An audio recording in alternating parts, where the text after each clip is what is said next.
Salut à tous, c'est Corinne. Bienvenue sur notre chaîne Investir au féminin. Aujourd'hui, j'ai le plaisir de te présenter Evan. Bienvenue Evan. Salut!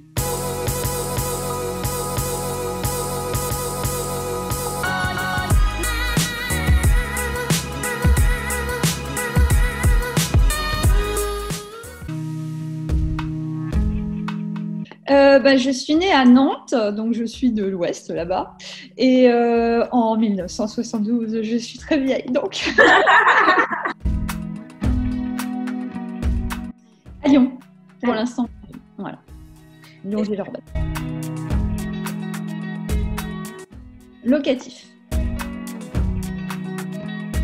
En profiter un maximum, j'aurais tendance à dire.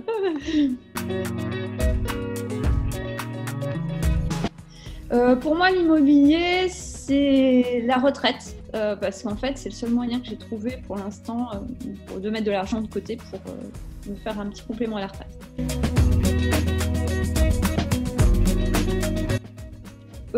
A priori, non, mais j'aurais peut-être des petites anecdotes sur le sujet quand même. Non, alors là, j'ai pas trouvé comme ça, c'est un peu compliqué, mais on va laisser de côté pour l'instant. Alors, Evan, est-ce que tu peux nous expliquer ce que tu fais dans la vie? Est-ce que tu es salarié? Est-ce que tu es entrepreneur? Qu'est-ce que tu fais?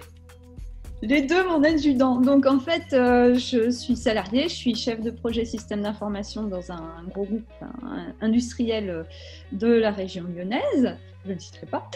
Et par ailleurs, j'ai aussi une activité de micro-entreprise puisque je suis photographe, donc portrait, maternité, etc. Donc, c'est pour le côté un peu plus créatif qui manquait sur ma première activité salariée.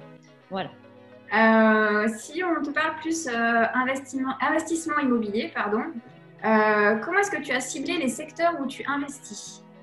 Alors, j'avoue que j'ai regardé principalement là où au niveau loyer c'était plus intéressant et j'ai voulu garder de la proximité pour pouvoir gérer moi-même pour l'essentiel des biens. J'en ai pas 15, j'en ai 2 pour l'instant. Donc, mais oui, en fait, j'ai regardé la rentabilité entre guillemets, et la proximité pour pouvoir gérer moi-même. Donc, j'ai investi à Lyon 7, juste à côté du métro Gambetta, c'est ex-Gambetta, et à Villeurbanne, juste à côté du métro République. Donc, l'accessibilité au niveau transport en commun et métro, c'était très important aussi, puisque on se rend compte qu'il y a vraiment une grosse différence de tarifs en termes de locatif si on est loin des métros ou si on est juste à côté. Voilà. Et est-ce que tu peux nous dire du coup pourquoi tu as investi dans l'immobilier? On en a parlé un petit peu en introduction, mais je vais développer un petit peu plus. Ouais, voilà. En fait, je me rends compte, j'ai fait mon petit calcul de retraite, comme pas mal de gens de mon âge, et ça fait peur. Ça fait très clairement peur. Donc, je me suis dit qu'il était obligé il fallait que je trouve un moyen d'avoir petite rentrée d'argent supplémentaire que ce qui allait être versé par la caisse de retraite. Et honnêtement, j'ai un peu tourné le sujet dans tous les sens. Et la pierre, c'était encore ce qui restait le plus rentable et le plus sûr, entre guillemets. Donc, c'est pour ça que j'ai investi dans ces 2 appartements. Ok. Est-ce que en quelques mots, tu peux nous expliquer ton premier investissement, comment ça s'est passé, qu'est-ce que tu as mis en place pour rechercher, comment ça s'est passé pour toi en fait, ton premier investissement? Alors, j'ai une tendance à acheter très rapidement. Ça peut paraître bizarre comme ça, mais je pense que je fais un gros travail de recherche sur Internet. Et quand j'ai ciblé déjà les annonces sur Internet qui me paraissent intéressantes en général, c'est les bonnes.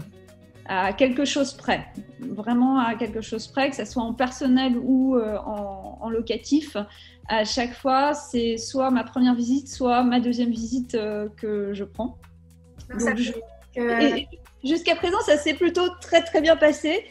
À une exception près en perso, mais ça ne dépendait pas de moi, c'est parce qu'il y a eu un changement de projet au niveau de la mairie sur un bâtiment qui était juste à côté.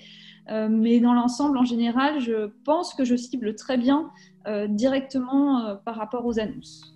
Donc, ça veut dire que tu prends le temps de bien étudier les annonces, de bien cibler tes critères pour après le moins de visites possible et être efficace tout de suite. Exactement. Donc, je fais un gros travail de recherche sur Internet. Et tant que je n'ai pas un bien qui correspond pile poil à ce qui pourrait, ce qui correspond à mes besoins, je ne vais même pas me déplacer en fait. Et du coup, pour ton premier investissement, donc tu dis tu as mis du temps à trouver, mais ensuite tu as fait quelques visites, tu as tout de suite trouvé. Est-ce que j'ai fait une visite. Wow. Ça, et en fait, c'était un package qui avait été mis en place par un marchand de biens. Donc, en fait, il avait acheté des appartements dans un immeuble, des appartements assez grands, qu'il a séparés en studios et qu'il a aménagé complètement. Donc, en fait, l'étage dans lequel j'ai pris un studio avait été complètement refait en 8 studios au total. Et avec tout, c'est-à-dire il y avait même les petites cuillères qui étaient fournies. Donc franchement, d'un point de vue confort, en tant qu'acheteur, c'est franchement génial. En termes de tarifs, c'était raisonnable. Aujourd'hui, je pense que ça a pris énormément de valeur parce que c'était il y a combien de temps ? Il y a 4-5 ans que j'ai acheté. À 123 000 pour un 20 mètres carrés avec 5 mètres carrés de mezzanine en plus. Donc juste au pied du métro Saxe-Gambetta. Et je pense que ça a bien pris, mais sincèrement le package c'était vraiment intéressant pour moi parce que ça m'a permis de ne pas beaucoup passer de temps au début avant de le mettre en location. Donc j'ai reçu les clés, le lendemain c'était en location, quoi. Tu n'avais rien à faire, pas de travaux, pas de mobilier, pas de déco, rien, quoi. Rien. Donc après, sur le deuxième bien, c'était différent parce que là, j'avais l'expérience d'avoir loué déjà, je savais à peu près ce que je voulais, ce qui fonctionnait auprès de locataires ou pas. Donc là, par contre, j'ai passé beaucoup plus de temps sur le deuxième. Et du coup, ton premier, c'est un studio que tu loues en longue durée, en meublé. C'est ça, meublé en loueur meublé non professionnel, dans les deux cas. Ça marche. D'accord, le deuxième aussi. Okay. Oui, tout à fait. Et selon toi, dans donc, les différents investissements que tu as faits, est-ce que tu penses que ça a été plus difficile pour toi d'investir du fait d'être une femme ? Alors, non.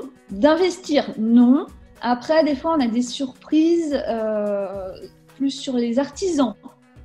Ah ouais ? Parce que sur le deuxième, là, j'ai pris un plateau et j'ai fait complètement refaire. Donc, c'était beaucoup plus d'investissement en temps pour moi. Alors, ça s'est bien passé avec les artisans que j'ai pris au final, que je peux tout à fait recommander d'ailleurs. Je vais leur faire de la pub parce que j'ai trouvé géniaux. C'est une bâtisse à Lyon 6e. J'ai pas eu une remarque à faire à la réception des travaux. Je trouve ça totalement exceptionnel. Donc, je les recommande à 100%. Oui, donc avec zéro problème, mais c'est vrai qu'avec d'autres artisans avec qui j'ai fait des devis ou même sur d'autres biens, personnels, j'ai déjà eu des remarques où on me disait « Ah, mais ma petite dame, va falloir demander à monsieur pour savoir où on place le chauffe-eau. » Non, mais je vais vous expliquer, c'est moi le patron ici, donc on ne va pas demander à monsieur. Donc voilà, c'est des petites choses comme ça, mais à part ça, non, jamais eu de problème. Au niveau de la banque, jamais eu de problème de ce point de vue-là. Non, nickel. Est-ce que tu peux nous dire en quelques mots, du coup, ta situation familiale? Est-ce que tu investis seule, en couple? Voilà, en quelques mots. J'investis toute seule. Parce que voilà, on ne sait jamais ce qui peut se passer dans la vie, de toute façon. Alors j'ai un compagnon, mais on n'est pas ni pacsé ni marié. Donc bon, après c'est un choix personnel. Mais effectivement, j'investis toute seule. Ok, super. Alors, qu'est-ce que tu détestes dans l'immobilier ? Alors, ce que je déteste dans l'immobilier, c'est quand les locataires appellent pour dire « Ah, il y a ça qui ne va pas », je vais dire « Oh non !» Parce que c'est bien quand ça roule tout seul, quoi, en définitive. Oui, quand il faut se déplacer, quand il faut aller voir. D'ailleurs, dans l'anecdote, vous m'avez demandé tout à l'heure, je ne sais pas, éventuellement, je peux la dire maintenant ? Oui, bien sûr. Par exemple, j'ai une locataire qui m'appelle un jour pour me dire « Oh là là, ça va pas du tout, en fait, l'évier, il y a un problème de fuite, je pense qu'il n'a pas été bien posé, etc. » C'était ma première locataire dans mon premier studio. Donc je me déplace, je viens voir parce que je me dis je vais pas appeler le plombier tout de suite, on sait jamais. En fait, je me suis rendu compte qu'elle avait voulu déboucher son siphon parce qu'il y avait des cochonneries dedans. Elle a tapé dans la poubelle et en fait il y a le joint qui est parti avec. Donc, c'était normal que ça fuyait en fait, voilà. Donc des fois les locataires n'ont pas toujours le sens commun, le sens pratique. Donc voilà, des fois il faut se déplacer pour aller résoudre des petits problèmes de ce type-là. Voilà. C'est toi qui assures toute la gestion, enfin tu ne fais pas appel à une agence Alors je ne fais pas appel à une agence, par contre sur mon deuxième appartement à Villeurbanne qui est un T2, là j'ai utilisé une société pour faire les états des lieux entrants et sortants. C'était une première. J'avoue que je ne suis pas super douée pour faire les états des lieux sortants parce que j'ai tendance à être un peu trop gentille, à ne pas faire attention à tout. Donc je me suis dit, bon, c'est un coût quand même de faire intervenir une société. Mais je me suis dit, l'un dans l'autre, ça va peut-être malgré tout m'aider pour éviter des mauvaises surprises. Donc là, j'ai fait appel à une société qui travaille sur toute la France. Je crois qu'il doit faire appel à des micro-entrepreneurs localement. Ça s'est très bien passé. Je pense que je continuerai pour les prochains changements de locataires. D'accord, ok. Alors, on a parlé de ce que tu détestais dans l'IMO. Oui. Est-ce que tu peux nous partager ce que tu adores? Qu'est-ce que tu adores? C'est de faire les projets, d'acheter. Ce que j'ai vraiment beaucoup aimé sur le deuxième appartement, c'était justement de partir d'un plateau et de le faire vraiment à mon goût. Donc j'ai tendance à faire un peu comme Corinne qui disait l'autre jour, je fais la cuisine exactement comme je le ferais pour moi. Donc moi c'est pareil, sur les appartements, j'ai tendance à les aménager, à mettre des belles prestations, on va dire au niveau revêtement, etc. Parce que d'une part, je trouve que ça tient mieux dans le temps. Et ça permet d'avoir aussi un montant de loyer qui est supérieur parce que les gens, c'est un peu comme ce que je disais tout à l'heure, moi quand j'achète au niveau des annonces, les locataires quand ils voient les photos de l'appartement, ils se disent c'est bon, je le veux tout de suite. Et même avant d'avoir fait la visite, ils le veulent quoi en fait. Donc ça permet de monter un petit peu quand même le montant du loyer. Donc voilà, c'est tout l'aménagement, toute la réflexion autour du plan, des matériaux, etc. Ça m'a beaucoup plu. Faire les photos? Oui, bien sûr. Bien sûr. Evan, est-ce que donc quand tu as commencé à investir dans l'immobilier, est-ce que tu as eu des mentors ou des personnes qui t'ont inspiré ou qui t'inspirent encore aujourd'hui pour passer à l'action? Alors, il y a mon chéri, parce que mon chéri est quelqu'un qui n'a jamais peur de rien, donc le risque, il ne le connaît pas. Donc, il a tendance un peu à m'inspirer de ce point de vue-là, moi qui suis beaucoup plus peureuse, on va dire. Et puis, il y a tous les copains, puisque en fait, on a des sérieux investisseurs un peu partout dans le groupe d'amis. Donc, ça permet d'échanger sur le sujet et puis effectivement d'être un peu poussé pour se lancer. Voilà. Est-ce que tu as des lectures éventuellement qui t'ont inspiré par rapport à l'immobilier ou... Alors non, parce que je vous avoue que depuis de nombreux mois, je n'ai plus le temps de lire en cumulant les deux activités. Donc malheureusement non. Je suis sûre qu'il y a certainement beaucoup de choses très intéressantes à lire sur le sujet. Mais du coup, effectivement, je profite plus des discussions pendant les repas avec les potes pour m'informer des dernières informations qui pourraient m'aider. Alors, est-ce que tu aurais un conseil à un débutant qui souhaite se lancer? Toi, avec le recul que tu as sur ces deux opérations que tu as pu faire, est-ce que tu as une expérience à partager ou un conseil à donner pour des personnes qui ont envie de se lancer en fait? Bah, après, je pense que déjà, premièrement, il faut bien faire ses calculs hein, parce que j'ai déjà vu des personnes qui ne prenaient pas en compte tous les frais qu'il pouvait y avoir autour d'un achat locatif. Donc, je pense que ça, c'est la première chose à faire, d'assurer son budget parce qu'il y a quelques personnes qui arrivent à faire du bénéfice, mais enfin, je pense qu'actuellement, c'est assez rare. Donc, c'est plus, il y a un petit effort quand même d'épargne à réaliser. Donc, d'abord, faire bien correctement ses calculs. Et après, je trouve que ce que j'avais fait sur le premier appartement avec l'appartement clé en main, si on tombe sur vraiment un marchand de biens de confiance, je pense que ça peut être une très bonne alternative pour démarrer tranquillement. Voilà, c'est les 2 points auxquels je pense actuellement. Et puis, bien sûr, investir à un endroit où c'est tendu en termes locatifs, évidemment. Localisation. Ouais, toujours et encore, la localisation. Je me disais, toi, lorsque tu as fait ton premier investissement, tu n'avais peut-être pas forcément de temps finalement à consacrer. Pour toi, ça a été une super opportunité de te dire, bon, bah voilà, j'ai un clé en main. Et ça peut convenir à des personnes qui ont un job. Ouais, tout à fait, ouais. Ok, eh ben merci. Oui. Juste un truc que j'ai pas dit, peut-être que je sais pas si vous voulez l'utiliser ou pas, c'est par rapport à la question de est-ce que je gère tout par moi-même. Oui. Et en fait, il y a quand même une chose que je voulais dire, c'est que le choix des locataires, je veux absolument tout le temps le gérer.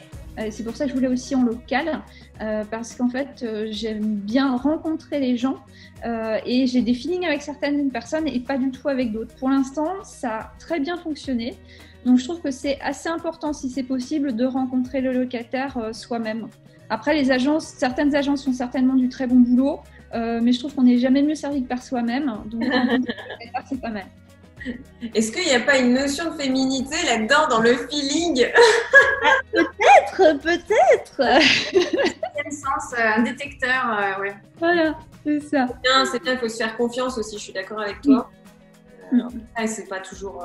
Je pense qu'il faut avoir les deux. Il faut avoir une partie feeling, puisque c'est important aussi de savoir qui va être dans ton appart, et une partie un peu plus terre à terre avec le profil réel de la personne, les garants et tout ça. Tu vois. Bien sûr, il y a le dossier. Mais après, quand tu as plusieurs dossiers qui tiennent la route, moi, je veux voir les gens parce que tu as des gens... Alors, je vais te donner une autre petite anecdote. Justement, il y avait une fille qui m'avait fait très bon effet par rapport à son dossier au téléphone et j'ai voulu la rencontrer. Donc, on s'est rencontrés à un café après qu'elle ait visité l'appartement en me disant qu'elle le voulait. Et au bout d'un moment, je sais pas, elle a dû se sentir trop à l'aise. La fille, elle s'est mise à fumer. Et là, j'ai fait « Ah, non !» Et puis, pareil, elle demandait « Oui, mais ça serait possible de changer le four et machin, et changer ça. » Ok, bon, c'est bon, laisse tomber. On va prendre quelqu'un d'autre. Donc voilà, comme quoi... Voilà, une petite rencontre, ça fait pas de mal. On voit un peu le caractère des gens, si c'est des gens qui vont être compliqués ou pas compliqués à gérer. Voilà. Nous, on a une phrase qu'on se dit souvent, c'est quand il y a un doute, il n'y a pas de doute. Et ça se vérifie à chaque fois. Ouais, c'est vrai. Dès que tu te dis il y a un truc bizarre, il ne faut pas chercher plus loin, il faut prendre quelqu'un d'autre. Et ça, c'est valable dans toutes les activités, hein, on est bien d'accord. Ouais, tout à fait. Oui, je te rejoins. Hein, même dans l'entrepreneuriat, voilà, il faut bosser avec des personnes qui t'apprécient. Si c'est possible, c'est mieux quand même. C'est mieux. Okay, et ben, merci pour cette petite interview, Evan. C'était bien. Merci beaucoup. C'était un plaisir en tout cas. Toujours un grand plaisir de vous voir et de discuter avec vous. Merci. Je te dis à très vite dans une prochaine Salut. À plus les filles.